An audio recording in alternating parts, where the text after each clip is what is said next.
આ જ મુદ્દે ચર્ચા કરવી છે। મારી સાથે ગેસ્ટ પેનલમાં આ મુદ્દે ચર્ચા કરવા જોડાઈ જશે કોંગ્રેસના નેતા પણ જોડાશે, પરંતુ હાલ ભાજપના નેતા ઋત્વિજ પટેલ આપણી સાથે છે। આ સાથે રાજકીય વિશ્લેષક અને વરિષ્ઠ પત્રકાર અજયભાઈ ઉમટ પણ આપણી સાથે છે। થોડી જ વારમાં હેમાંગભાઈ વસાવડા કોંગ્રેસ તરફથી પોતાનો પક્ષ રાખશે।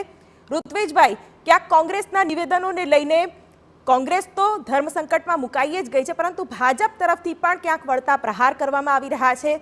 શું કહેશો કોંગ્રેસના આ અભિગમને લઈને? કોંગ્રેસે જે રામ જન્મભૂમિ તીર્થ ક્ષેત્ર દ્વારા જે આમંત્રણ ગળે ઉતરતું નહોતું, અમુક ચોક્કસ વર્ગના તૃષ્ટિકરણ માટે થઈને કરોડો હિન્દુઓના આસ્થાના પ્રતીક એવા ભગવાન શ્રી રામના પ્રાણ પ્રતિષ્ઠા મહોત્સવમાં જવા માટેનું આમંત્રણ તેમણે ફગાવ્યું છે। તે દેશ જોઈ રહ્યો છે, પ્રજા જોઈ રહી છે, કરોડો હિન્દુઓ જોઈ રહ્યા છે। તેમની લાગણી આની સાથે આહત થઈ છે અને સમય આવે એનો તેઓ ચોક્કસ જવાબ પણ આપતા હોય છે ને આ વખતે પણ ચોક્કસ જવાબ આપશે। નવાઈની વાત એ છે કે કોંગ્રેસના તેમના પોતાના નેતાઓ, જો ગુજરાતની વાત કરીએ તો અર્જુનભાઈ મોઢવાડિયા હોય, અમરીશભાઈ ડેર હોય કે હેમાંગભાઈ રાવલ હોય, આ તમામ લોકો સોશિયલ મીડિયા થકી આ પોતાના જ હાઈકમાન્ડના નિર્ણયનો ક્યાંક ને ક્યાંક વિરોધ કરી રહ્યા છે।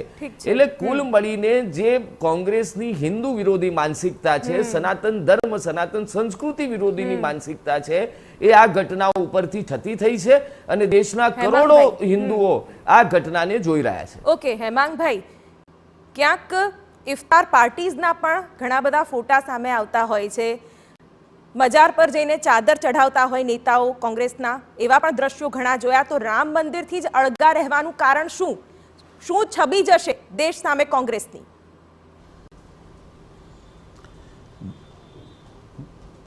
મોહન ભાગવત ઇફતાર પાર્ટીમાં ગયા છે, એના ફોટા આપણે જોયા છે।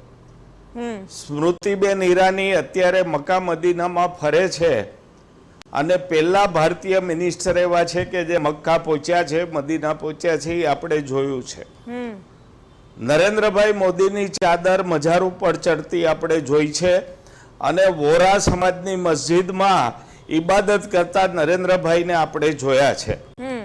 મને બહુ નવાઈ લાગી કે તમને કોંગ્રેસના ફોટા દેખાણા અને તાજેતરના બીજેપીના ફોટા ન દેખાણા। ભાજપના કોઈ નેતા રામ મંદિરનો વિરોધ નથી કરી રહ્યા। હેમાંગભાઈ, કોઈ રામ મંદિરના તુષ્ટિકરણની વાત કરી, એ વાત કરીએ ને આપણે કરીએ। હજી તો ઉતાવળા નહીં થાવ મેડમ, હજી તો મેં બિલકુલ ઉતાવળી નથી, શાંતિથી તમારો જવાબ સાંભળીએ। હજી રામ મંદિરની વાત કરું જ છું। આ તો વચ્ચે આવી ગયા એટલે મેં એમ કીધું, આપ વચ્ચે બોલ્યા ને જરા રેસલેસ થઈને, એટલે મારે આ કહેવું પડ્યું। એટલે વાત એટલી છે કે હમણાં જ ભાઈએ કીધું કે ચોક્કસ વર્ગનું તુષ્ટિકરણ, તો મદીના જઈને શું કર્યું આપે? મદીના જઈને સ્મૃતિબેન શું કરે છે? હવે રામ મંદિરની વાત બહુ સ્પષ્ટપણે હિન્દુ સનાતન ધર્મની વાત બહુ સ્પષ્ટ છે કે અધૂરા મંદિરે પ્રાણ પ્રતિષ્ઠા ના થાય। કોંગ્રેસ નહીં, આપણા સનાતન ધર્મના સર્વોચ્ચ પીઠાસીત 4 શંકરાચાર્યજી પણ મંદિરમાં આવવાની ના પાડી ચૂક્યા છે। ભલે ગોદી મીડિયાઓ એ બતાવતા નથી, કોંગ્રેસનું બતાવે છે।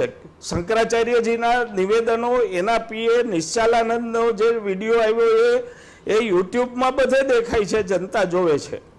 એટલે અધૂરા મંદિરનું જો તમે પ્રાણ પ્રતિષ્ઠા કરવાના છો તો તમે સનાતન ધર્મની બાઉન્ડ્રી ક્રોસ કરો છો, અને એનું કારણ તો આપો કે હજી તો ગુંબજ પૂરો નથી થયો, ત્યાં તમારે વહેલું જાન્યુઆરીમાં પ્રાણ પ્રતિષ્ઠા શું કામ કરવી પડી? અચ્છા, એટલે રામલલા તંબુમાં જ બિરાજમાન રહે એવું કોંગ્રેસ ઈચ્છે છે?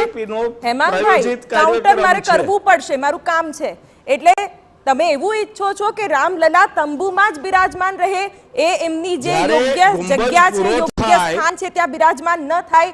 કરોડો હિન્દુઓ ઈચ્છે છે કે વહેલી તકે રામ મંદિરમાં રામલલાનું સ્થાપન થાય, તો કેમ કોંગ્રેસ આવા તમામ તર્ક આપી રહ્યું છે કે જેના કારણે તરત તમે લોકોની નજરમાં આવો? પૂરું થાય નહીં, ભલે વાંધો નહીં, મંદિર પૂરું થાય પછી પ્રાણ પ્રતિષ્ઠા થવી જોઈએ।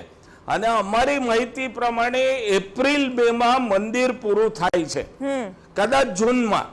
તો વહેલું 4-5 મહિના વહેલું પ્રાણ પ્રતિષ્ઠા કરી નાખવાનું કારણ પણ પ્રજાને આપે કેવું જોઈએ. શંકરાચાર્યજી કેમ નારાજ છે એ પણ કેવું જોઈએ. આ વાત અતિ સ્પષ્ટ છે કે જો આપ સનાતન ધર્મની વાત કરો છો તો ચારે ચાર, અને હજી અગત્યની વાત કરું કે ગઈકાલે કોંગ્રેસે કીધું કે આરએસએસ અને બીજેપી પ્રેરિત કાર્યક્રમ છે. હજી સુધી કોઈ રદિયો, મંદિર ટ્રસ્ટ સાથે જોડાયેલા સાધુ સંતો, બીજેપી કે આરએસએસ રદિયો નથી આપ્યો કે અમારો કાર્યક્રમ નથી, આ સનાતન ધર્મનો કાર્યક્રમ છે. આ વાત પણ આપણે નોંધ લેવી પડે. મારા રામ, તમારા રામ, બીજેપી ના રામ, આરએસએસ ના રામ, ત્યાં ક્યાં આવા તર્ક અને આવી દલીલો ક્યાંય સ્થાન પામે છે? રામ તો બધાના છે, રામ તો તમામના છે. અજયભાઈ, જય રામ રમેશ, જેના નામમાં જ રામ છે, તેઓ કહી રહ્યા છે કે આખી જે ઇવેન્ટ છે 22 જાન્યુઆરીની એ આરએસએસ અને બીજેપીની છે. પણ ક્યાંક ઉડીને આંખે વળગે છે કે જ્યાં તમામ હિન્દુઓનું સમર્થન છે એવા એક પ્રસંગમાં કોંગ્રેસના નેતાઓની ગેરહાજરી હશે, અને જે પ્રકારે નિવેદનો સામે આવ્યા છે તે પણ ઉડીને આંખે વળગે એવા છે. મને કહો છો? જી અજયભાઈ, તમને રાઈટ. જો હું તમને કહું કે આ એક કમનસીબી છે કે રામ મંદિરનો જે મુદ્દો જે પહેલેથી જ વિવાદમાં રહ્યો છે, અને આ માત્ર કોંગ્રેસ પાર્ટી બહિષ્કાર કરે છે એવું નથી, સામ્યવાદી પક્ષ પણ એનો બહિષ્કાર કરી રહી છે. અખિલેશ મુલાયમસિંહ યાદવ છે એની પાર્ટી પણ બહિષ્કાર કરવાની છે, લાલુ યાદવ પણ કરવાની છે. ઉદ્ધવ ઠાકરે કહે છે કે મને ઇન્વિટેશન નથી મળ્યું, અને રાજકીય કારણોસર ઉદ્ધવ ઠાકરેને ઇન્વિટેશન નથી મળ્યું, કારણ કે ઉદ્ધવ ઠાકરેના પિતા બાલ ઠાકરે જે છે એમણે તો દાવો કર્યો હતો કે બાબરી મસ્જિદનો ધ્વંસ જ એમ કે શિવ સૈનિકોએ કર્યો છે, પણ ઉદ્ધવ ઠાકરેને ઇન્વિટેશન ચંપત રાયે નથી મોકલ્યું, પણ રાજ ઠાકરેને મોકલ્યું છે. એટલે ક્યાંક કોઈક જગ્યાએ રાજકારણ છે એ પણ એક હકીકત છે. પણ કોંગ્રેસ પાર્ટી પર જે રીતના ભારતીય જનતા પાર્ટી ગુગલી નાખી રહી છે, એમાં કોંગ્રેસ પાર્ટીની હાલત તો એવી છે કે ન સહેવાય ન રહેવાય. આગળ કૂવો છે, પાછળ ખાઈ છે. જો આજે કોંગ્રેસ પાર્ટી જો ત્યાં જાત તો ભારતીય જનતા પાર્ટીનું નિવેદન શું હોત? હું કલ્પના કરું શિવાની, તો એવું કહેત કે જોયું ને, આવ્યા ને ભગવાન રામના ચરણમાં આવવું પડ્યું ને. કોર્ટમાં તો એવું કહેતા હતા કે અમે ભગવાન રામને એક કાલ્પનિક પાત્ર માનીએ છીએ. એટલે આ ચોક્કસ એક પોલિટિકલ હોવાનો જે આક્ષેપ કોંગ્રેસ પાર્ટી કરી રહી છે, એમાં સાચું શું ખોટું શું એ મને ખબર નથી. પણ શંકરાચાર્ય જે શંકરાચાર્યનું કામ એ છે કે શાસ્ત્રો અનુસાર મંદિરોની પ્રાણ પ્રતિષ્ઠા કરાવવી, અને ત્યાં જે વિવાદ આવ્યો છે, એક વિવાદ છે ત્યાં નિર્મોહી અખાડાનો વિવાદ છે. નિર્મોહી અખાડાવાળા કહે છે કે અમને એમ ક્યાં સોંપવું જોઈએ. બીજી બાજુ ચંપતરાય કહે છે કે શંકરાચાર્ય છે એમને અધિકાર જ નથી આ મુદ્દે બોલવાનો, કારણ કે આ તો એમ કે રામાનંદી પ્રથાવાળું છે. તો શંકરાચાર્ય કહે છે કે તો પછી રામાનંદી પંથવાળા છે એમને તમે સોંપો, અને આ ચંપતરાય કોણ છે? એટલે આ વિવાદ જે છે એ તો ચોક્કસ ચાલતો રહેશે. પરંતુ એક હકીકત છે કે રામ મંદિરના નામે ચોક્કસ એક વાદ વિવાદ થઈ રહ્યો છે, અને એનો રાજકીય લાભ જે છે એ લેવાની પણ કોશિશ થઈ રહી છે. ભાજપ પણ લઈ રહી છે અને કોંગ્રેસ પાર્ટી પણ લઈ રહી છે. કોંગ્રેસ પાર્ટીની રાજકીય ગણતરી એવી છે કે આપણે જો જઈશું તો પણ એમની જે એક વોટ બેંક છે એ વોટ બેંક જે છે એમાં 52 બગડ્યા જેવો ઘાટ થશે. કોંગ્રેસની જે કમિટેડ વોટ બેંક છે, પછી એ લઘુમતીની વોટ બેંક હોય કે જે એક કમિટેડ વોટ બેંક છે, એ કમિટેડ વોટ બેંક એવું થશે કે હવે તમે ભાજપની પાર્ટીમાં ભળી ગયા. અને બીજું કે જે ભાજપનો ચુસ્ત હિન્દુત્વવાદી મતદાર છે એ તો કોંગ્રેસને એવું કહેશે કે તમારું આ સુડો સેક્યુલરિઝમ છે.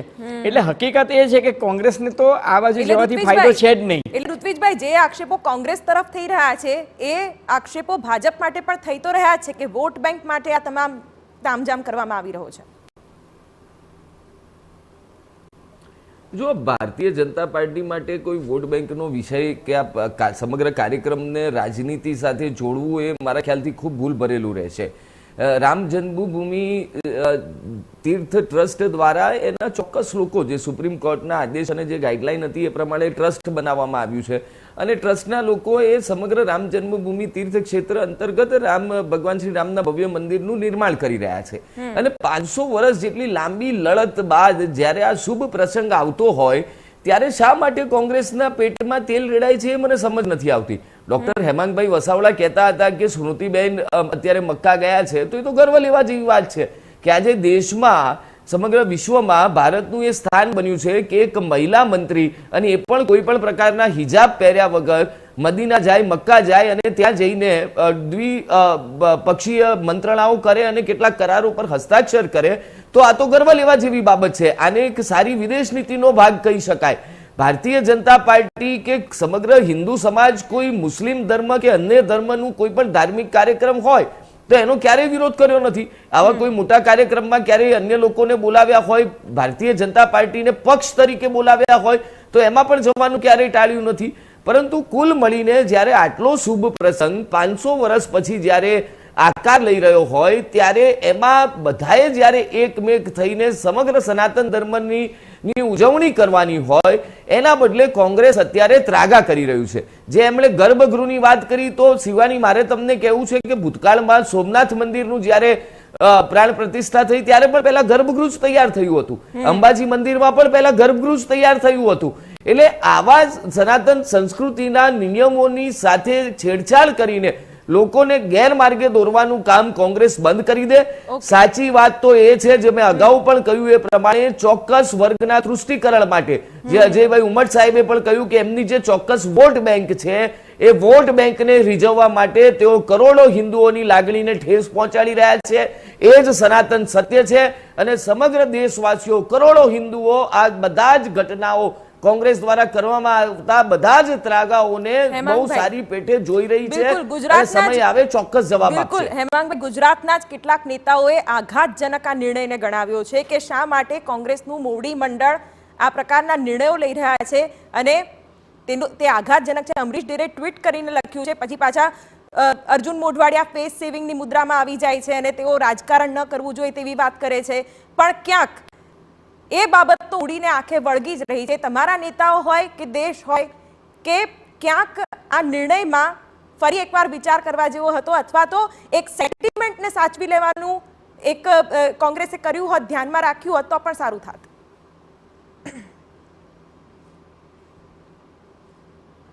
પહેલી વાત કરું, હાઈકમાન્ડે માત્ર આમંત્રિત નેતાઓ નહીં જાય એટલી જ વાત કરી છે. કોંગ્રેસના કાર્યકરો અને નેતાઓ આ ઉત્સવમાં ભાગ નહીં લે એવી કોઈ વાત કરી નથી. અતિ સ્પષ્ટ ક્યાંય એ વાત નથી કરી. એમણે જે 2 કે 3 આમંત્રણ મળ્યા છે એના પૂરતી જ આ વાત થઈ છે. જે લોકોએ ટ્વીટ કર્યું છે એ એમના અંગત પ્રશ્ન, એમની અંગત માન્યતા ને એમની વાત છે.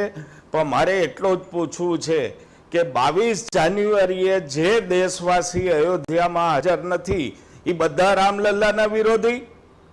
પેલા જાય પછી જાય, દર્શન કરે, ગમે ત્યારે કરે.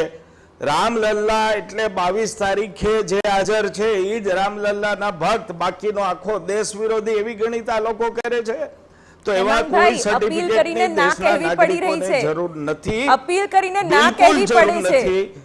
પછી પણ જશે, ક્યારેય ના નથી પાડી.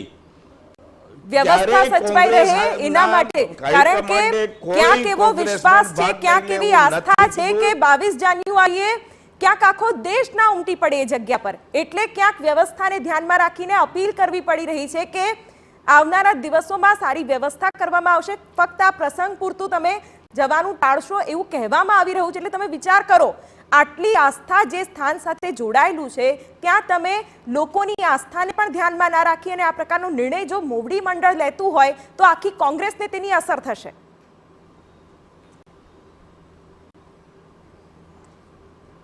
શિવાની મેડમ, આપના વાક્ય કે તર્ક સાથે હું બિલકુલ સંમત નથી. લોકોની આસ્થા સાથે જોડાવાનું અમને ખૂબ સારી રીતે આવડ્યું છે, જોડાણા છીએ. ભાઈ જ્યારે એમ કીધું કે કોંગ્રેસ કાલ્પનિક પાત્ર છે એવું કીધું છે કોર્ટમાં, મારી ઓપન ચેલેન્જ છે કે બતાવે કે કોંગ્રેસે આવું કોઈ નિવેદન કર્યું હોય અને રામ સેતુ માટે હાલના રામ ભક્ત નરેન્દ્ર મોદીની સરકારે શું સુપ્રીમ કોર્ટને કીધું છે એ ગુજરાતની જનતાને કહો. રામ સેતુ માટેનું એમના જ એડવોકેટ જનરલનું નિવેદન વંચાવો. એટલે આપના તર્ક સાથે હું સંમત નથી કે અમે લોકોની લાગણીનું અવહેલના કરીએ, ખૂબ જ કરીએ છીએ. અમારા કારણોસર અમે નથી જાતા. આ દેશના 180 કરોડમાંથી કદાચ 120 કરોડ ત્યાં નહીં જાય, 150 કરોડ ત્યાં નહીં ગયા હોય તો એ બધાને તમે રામ વિરોધી ગણશો? શું વાત કરો છો? અને અમારે કોઈ સર્ટિફિકેટની ક્યાંયથી જરૂર નથી કે અમે રામ ભક્ત છીએ કે નહીં. અમે છીએ, રહેશું અને રહેવાના છીએ. હેમાંગભાઈ, એમાં ક્યાંય ના જ નથી, પણ ક્યાંક કોંગ્રેસના નેતાઓના જે નિવેદન છે એ મોદી વિરોધી છે રામ વિરોધી છે કે હિન્દુ વિરોધી છે એ પણ ક્યાંક સ્પષ્ટતા આગળ કરવી છે, પણ તે પહેલા રોકાઈએ એક બ્રેક માટે. તો 22 જાન્યુઆરીએ અયોધ્યામાં યોજાનાર પ્રાણ પ્રતિષ્ઠા મહોત્સવની આખી દેશ આતુરતાથી રાહ જોઈ રહ્યો છે, પરંતુ તેની વચ્ચે કોંગ્રેસના નેતાઓ અહીં હાજરી નહીં આપે તે મુદ્દાએ તૂલ પકડ્યું છે અને આ જ મુદ્દે ચર્ચા પણ કરી રહ્યા છીએ. ઋત્વિજભાઈ, હવે આપની પાસે આવવા માંગીશ. જે રીતે હેમાંગભાઈ કહી રહ્યા છે કે એક બાદ એક નિવેદનો પણ જે કોંગ્રેસના નેતાઓ તરફથી આવ્યા છે તેમાં ક્યાંક એવું પણ કહેવામાં આવ્યું છે કે આ બીજેપી અને આરએસએસનો કાર્યક્રમ છે, આરએસએસ અને બીજેપીની ઇવેન્ટ છે તેવું પણ કહેવામાં આવી રહ્યું છે. એ મુદ્દે શું કહેશો? જો બીજેપી કે આરએસએસની આ ઇવેન્ટ છે એવું કહેવું જે મારા ખ્યાલથી કોંગ્રેસની સમજણ શક્તિનો કેટલો અભાવ છે દેખાઈ આવે છે. ત્યાં માનનીય નરેન્દ્રભાઈ મોદી સાહેબ હાજર રહેવાના છે, કોઈ ભારતીય જનતા પાર્ટીના નેતા તરીકે હાજર નથી રહેવાના, પરંતુ દેશના પ્રધાનમંત્રી તરીકે તેઓ ત્યાં હાજર રહેવાના છે.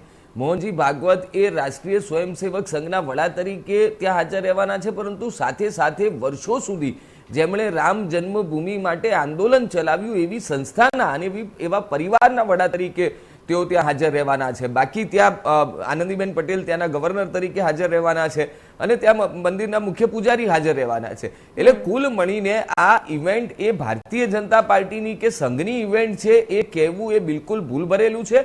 અને મેં પહેલા પણ કહ્યું કે કોંગ્રેસને જવું નથી, એના ત્રાગા કરી રહ્યા છે, પાણીમાંથી પોરા કાઢી રહ્યા છે અને પ્રજા ગેરમાર્ગે દોરાય એવા તમામ પ્રકારના પ્રયત્નો તેઓ કરી રહ્યા છે. ડોક્ટર હેમાંગભાઈ એમ કહેતા હતા કે અમે કોઈને ના નથી પાડી. અરે હેમાંગભાઈ સાહેબ, તમારા શીર્ષસ્થ નેતાઓ જ્યારે એવું કહી દે કે અમે આ કાર્યક્રમમાં નથી જવાના, શું કોઈની મજાલ છે કે તમારા પક્ષમાંથી આ કાર્યક્રમમાં જઈ શકે અથવા રામલલ્લાના દર્શન કરવા માટે જઈ શકે?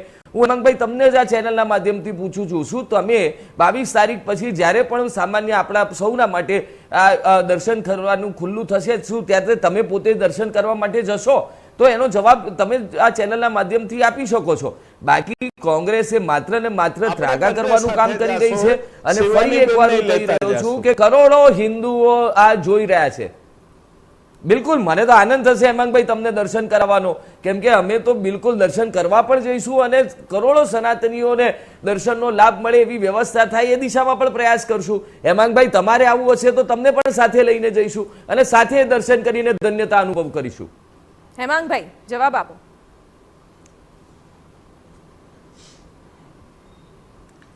સત્તાવન મિનિટ પહેલા નરેન્દ્રભાઈ મોદીના ટ્વિટર ઉપર, ઓફિશિયલ ટ્વિટર અને ફેસબુક ઉપર ખ્વાજા મોહિદ્દીન ચિશ્તીને ચાદર ચડાવવા માટે મુસ્લિમ ડેલિગેશનને અર્પણ કરે છે એવું મોદી સાહેબનું પોતાનું ટ્વીટ છે, એનો ફોટો છે. આ તો શરૂઆતમાં આપને કોંગ્રેસના ફોટા દેખાણા ને એટલે મેં આ વાત આજે વચ્ચેથી કરી. બહુ સ્પષ્ટપણે કોંગ્રેસ જે વાત કરે છે એ ડંકેની ચોટ ઉપર કરે છે, છુપાડીને નથી કરતી. પણ ચાર શંકરાચાર્યજી કેમ નથી પધારવાના એની ઉપર આપણે ડિબેટ કરીએ. વારંવાર ઉપયોગ કોંગ્રેસે પણ કર્યો છે. જ્યારે રાહુલ ગાંધી શિવ ભક્ત બની જાય છે ત્યારે તમને આ તમામ મુદ્દાઓ નથી દેખાતા. જ્યારે રાહુલ ગાંધી જનોયધારી બની જાય છે ત્યારે તમને આ મુદ્દા નથી દેખાતા. જ્યારે રાહુલ ગાંધીને રામ અને દેશના વડાપ્રધાનને રાવણની મુદ્રામાં બતાવવામાં આવે છે ત્યારે તમે આ મુદ્દા કેમ નથી દેખાતા? હેમાંગભાઈ, કેમ વારંવાર ભાજપને પોઈન્ટ આઉટ કરીને કોંગ્રેસ પોતાની નબળાઈ છુપાવે છે તે નથી ખબર પડી રહી? રાજીવ, તમે રાજીવ ગાંધીને યાદ કર્યા, મને બહુ આનંદ થયો. આજે જે મંદિર બને છે એની પૂર્વ ભૂમિકા રાજીવ ગાંધીજીની જ હતી, રાજીવ ગાંધીની જ હતી. રામ જન્મભૂમિના તાળા ખોલાવનાર રાજીવજી જ હતા. આ પછી જે કાંઈ મેટર કોર્ટમાં ચાલી ત્યારે ચોક્કસપણે કોંગ્રેસે પહેલી વખત તો 89 રાજીવ ગાંધીએ પણ અયોધ્યા અને રામના નામે વોટ માંગ્યા છે. અજયભાઈ, ક્યાંક આક્ષેપ પ્રતિ આક્ષેપ થઈ રહ્યા છે, પણ કોંગ્રેસે પણ અયોધ્યા અને રામના નામે વોટ જે તે સમયે અંકે કર્યા જ છે. હકીકત એ છે શિવાની, હું તમને કહું કે દરેક રાજકીય પક્ષ છે એના પર રાજનીતિ કરે છે. અને બીજું હું તમને કહું કે જે શંકરાચાર્ય જે વિરોધ કરી રહ્યા છે એ શા માટે કરી રહ્યા છે, અને ભાજપ અને કોંગ્રેસ શા માટે પિક્ચરમાં આવે છે, મને તો એ સમજાતું નથી કે આલિયા ભટ્ટને ઇન્વિટેશન કઈ ક્વોલિફિકેશન પર આપ્યું છે. ચલો, મને કેમ નહીં, શિવાનીને કેમ નહીં, આલિયા ભટ્ટ કેમ ઇન્વિટેશન આપ્યું છે, વિરાટ કોહલીને કેમ આપ્યું છે, ચિરંજીવને કેમ આપ્યું છે, રજનીકાંતને કેમ ઇન્વિટેશન આપ્યું છે, કોંગ્રેસ પાર્ટીને શું કામ આપો છો, ને ડાબેરીઓને શું કામ આપો છો, ને તમે સીતારામ યેચુરી એવું કીધું કે અમે તો ધર્મ અને રાજકારણને એક સાથે રાખતા જ નથી. અખિલેશ મુલાયમસિંહ યાદવ એવું કહે છે કે ભારતીય બંધારણ જે છે એમાં તો એમ કે આ બિન સાંપ્રદાયિકતાની વાત છે ને એમાં સર્વધર્મ સંભાવ આવવો જોઈએ. તો તમે નરેન્દ્ર મોદીને વડાપ્રધાન તરીકે નથી ઇન્વાઇટ કરતા, તમે મોહન ભાગવત જે છે એમને તમે સંઘના સુપ્રીમો તરીકે નથી ઇન્વાઇટ કરતા, તમે કોંગ્રેસવાળાને શું કામ ઇન્વાઇટ કરો છો, ને તમે ડાબીઓને પણ શું કામ ઇન્વાઇટ કરો છો, તમે મમતાને શું કામ ઇન્વાઇટ કરો છો, તમે લાલુને શું કામ ઇન્વાઇટ કરો છો? ઇસ્યુ એ છે હું તમને કહું શિવાની કે આ તો એક એવો બોલ છે કે જો કોંગ્રેસ રમે તો પણ આઉટ, ના રમે તો પણ આઉટ. અને કોંગ્રેસ પાર્ટીએ પણ મૂર્ખામી કરી છે કે એ લોકોએ નો બોલ રમવું જોઈએ, એ લોકોએ રિએક્શન નહોતું આપવું જોઈતું. મારે કે કોંગ્રેસના પ્રવક્તાની ભૂમિકા અદા નથી કરવી, પણ હકીકત એ છે કે કોંગ્રેસ પાર્ટી પણ પોતાની વોટ બેંક સાચવવા નથી જતી, ડાબેરીઓ પોતાની વોટ બેંક સાચવવા નથી જતા, મુલાયમસિંહ યાદવની પાર્ટી છે એ પોતાની વોટ બેંક સાચવે છે, અને ભાજપ જે છે પોતાનો હિન્દુત્વનો વોટ જે છે એ સુદ્રઢ કરે છે. બાકી હું તમને કહું કે મને કહો કે રામનવમી દિવસે કેમ નથી થતું, 17મી એપ્રિલ સુધી તમે કેમ રાહ નથી જોતા, તો તમારે કેટલાક જવાબ બી આપવા જોઈએ, એ જવાબો પણ નથી અપાતા. ડિબેટનો નિષ્કર્ષ એ હોવો જોઈએ કે ભાજપ હોય, કોંગ્રેસ હોય, આરએસએસ હોય કે કોઈ પણ પક્ષ હોય, ક્યાંક જેને અસલમાં રામ સાથે આસ્થા જોડાયેલી છે તેમનું ક્યાંક એવી લાગણી કે તેમનું એવું અપમાન થાય એવા કોઈ પણ નિવેદનો ન કરવા જોઈએ, ના તો તેનું રાજકારણની દ્રષ્ટિએ પણ કોઈ પ્રકારનું મૂલ્યાંકન થવું જોઈએ, કારણ કે રામ સૌના છે, હર ઘરના છે. એટલે ક્યાંક આ ડિબેટનો નિષ્કર્ષ પણ એ જ હોવો જોઈએ. આપ તમામ અમારી સાથે આ ડિબેટમાં જોડાયા, ચર્ચા કરી, તે બદલ આપનો ખૂબ ખૂબ આભાર. તો આ સાથે મારી વિશેષ ચર્ચામાં હાલ બસ આટલું જ. વધુ સમાચાર માટે આપ જોતા રહો TV9.